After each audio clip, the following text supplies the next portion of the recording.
Assalamualaikum warahmatullahi wabarakatuh. Halo teman-teman semuanya, salam sejahtera bagi kita semua. Langsung saja yang pertama, tujuan kami di sini, izinkan kami selaku kelompok 3 untuk menyampaikan hasil tugas kelompok yang telah kami kerjakan. Pada kesempatan kali ini, kami akan menjelaskan mengenai teori hak kepemilikan di mata kuliah Ekonomi Kelembagaan semester 5. Oke teman-teman semuanya, perkenalkan di kelompok 3 ini terdiri dari 5 anggota, yaitu yang pertama Aldi Rizky Kurniawan dengan NIM 73, yang kedua Devika Susniawati dengan NIM 70, yang ketiga Aryani Rahmawati Rizky dengan NIM 80, yang keempat Putri Ananda Bakti Suci dengan NIM 83, dan yang terakhir saya sendiri, Rima Zusnita Ababil dengan NIM 102. Nah, untuk pembahasan di dalam teori hak kepemilikan terdiri dari subbab penting yang kami akan bahas, antara lain sebagai berikut. Yang pertama, poin penting dari kelompok kami akan menjelaskan tentang definisi mengenai hak kepemilikan dari beberapa ahli ekonomi. Kemudian yang kedua, kami akan menjelaskan alasan mengapa ada hak kepemilikan dalam ekonomi dan tujuannya itu apa. Kemudian yang ketiga, kami akan menjelaskan mengenai beberapa manfaat dari adanya hak kepemilikan. Yang keempat, kami akan membahas tentang beberapa karakteristik penting mengenai hak kepemilikan. Yang kelima ini, kami akan menjelaskan mengenai hubungan hak kepemilikan dengan efisiensi ekonomi, terutama dalam ekonomi kelembagaan. Kemudian yang terakhir, kelompok kami akan membahas mengenai studi kasus terkait dari materi yang telah kami bahas. Nah, langsung saja untuk selanjutnya, izinkan teman-teman saya menjelaskan secara detail materi berikut. Nah, yang pertama itu ada definisi hak kepemilikan. Pengertian hak kepemilikan sendiri memang belum ditentukan secara definitif atau pasti. Namun, beberapa ahli ekonomi telah mendefinisikan hak kepemilikan sebagai berikut. Yang pertama ada Froboot and Richer.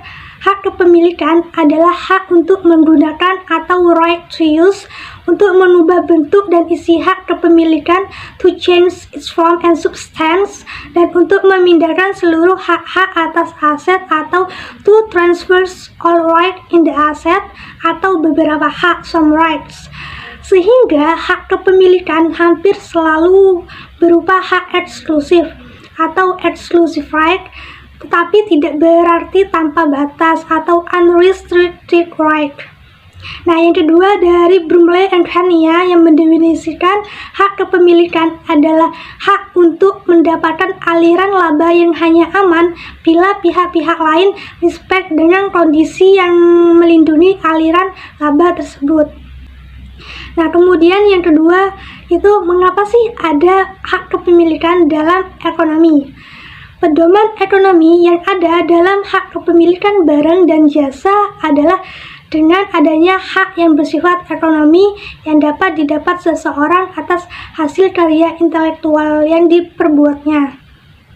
Oleh karena itu, diperlukan pengukuhan hak atas karyanya tersebut sehingga dapat dipergunakan secara ekonomis dan tidak disalahgunakan oleh pihak-pihak yang tidak berhak. Tujuannya sendiri diadakannya hak atas kekayaan intelektual adalah untuk melindungi si pemilik karya, menjadi fasilitator bagi penelitian dan masyarakat yang memerlukan, dapat mengelola dan bertanggung jawab atas barang dan jasa dari upaya pelanggaran dan persaingan yang melanggar hukum. Nah, oke, yang selanjutnya yaitu ada manfaat adanya hak kepemilikan. Nah, yang pertama apa? Sebagai perlindungan hukum kepada pencipta, juga terhadap hasil cipta karya serta nilai ekonomis yang terkandung di dalamnya. Yang kedua, mengantisipasi adanya pelanggaran hak kepemilikan orang lain. Yang ketiga, meningkatkan kompetisi dan juga memperluas pangsa pasar, khususnya dalam hal komersialisasi kekayaan intelektual. Nah, yang keempat ada sebagai bahan pertimbangan dalam menentukan strategi penelitian, industri, dan juga usaha di wilayah Indonesia. Nah, selain adanya manfaat hak kepemilikan, tentu juga ada karakteristik dari hak kepemilikan. Nah, menurut Tittenberg tahun 92 mengemukakan bahwa adanya karakteristik dari hak kepemilikan. Nah, yang pertama yaitu universalitas sebagai seluruh sumber daya yang dimiliki secara privat dan seluruh jatah dispesifikasi secara lengkap. Nah, yang kedua, eksklusivitas. Seluruh keuntungan dan biaya diperluas sebagai hasil dari kepemilikan. Nah, yang ketiga, transferabilitas. Seluruh hak kepemilikan harusnya dapat dipindahkan dari satu pemilik kepada pihak lain lewat pertukaran sukarela. Nah, yang terakhir ada enforceabilitas, yaitu hak kepemilikan harusnya dijamin dari praktek atau pembebasan lahan, keterpaksaan atau juga pelanggaran dari pihak lain.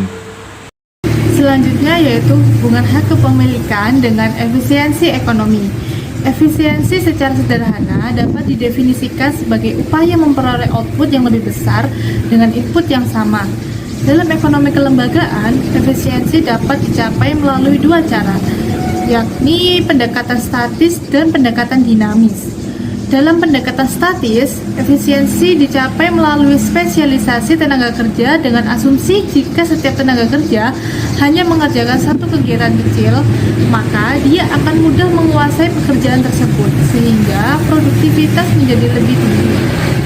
Begitu juga dengan sebaliknya. Sedangkan dalam pendekatan dinamis, efisiensi memperoleh dengan jalan meningkatkan kapasitas dan inovasi teknologi sehingga produktivitas menjadi meningkat. Umumnya, pendekatan ini banyak diadopsi di negara maju, sedangkan di negara berkembang, pendekatan statis yang lebih banyak dipakai untuk meningkatkan efisiensi. Jika persoalan efisiensi tersebut dikaitkan dengan hak kepemilikan, maka terdapat beberapa perspektif yang dapat digunakan. Pertama, melihat hubungan antara hak kepemilikan dengan kepastian hukum untuk melindungi penemuan-penemuan baru, seperti teknologi. Dalam sudut pandang ini, negara bisa menjamin hak kepemilikan terhadap penemuan atau inovasi teknologi akan memiliki implikasi yang besar terhadap produktivitas dan efisiensi ekonomi. Kedua, melihat hubungan antara hak kepemilikan dengan degradasi lingkungan. Ketergantungan terhadap sumber daya alam menyebabkan terjadinya kecenderungan melakukan eksploitasi besar-besaran sehingga berpotensi merusak lingkungan. Dalam konteks ini, hak kepemilikan yang tidak jelas terhadap sumber daya alam cenderung akan merusak lingkungan dalam jangka panjang, akan menurunkan pertumbuhan ekonomi. Selanjutnya yaitu mengenai studi kasus hak kepemilikan. Kelompok kami yaitu mengambil praktek pengelolaan masyarakat. Di Kalimantan Barat terdapat objek suku Dayak dan berbagai jenis macamnya, yang kemudian di dalam 12 kecamatan tersebut mendapat pengakuan atas sistem pemanfaatan lahan oleh masyarakat adat, yaitu suku Minang Hulu, Selado Hilir. Kemudian akses yang ditata adalah akses pengelolaan sumber daya dan pemanfaatannya. Devolusi kewenangan otoritas yaitu pemerintah daerah kepada ketua adat atau desa. Devolusi hak kepemilikan merupakan hak kelompok barang publik ke hak privat kelompok. Lokasi institusi terdapat di lembaga masyarakat desa atau adat, dan keberlanjutan dapat mengalir sumber daya alam mandiri demi kesejahteraan. Nah, berikut ini ada strukturnya. Di sini ada legitimasi masyarakat adat dan juga legitimasi pemerintah, yaitu yang di bawahnya yaitu pembentukan kelembagaan adat, penyusunan peraturan adat, penyesuaian lembaga adat ke dalam aturan pemerintah daerah, dan juga pemetaan areal pemanfaatan. Baik, sekian presentasi dari kelompok kami. Kurang lebihnya mohon maaf. Wassalamualaikum warahmatullahi wabarakatuh.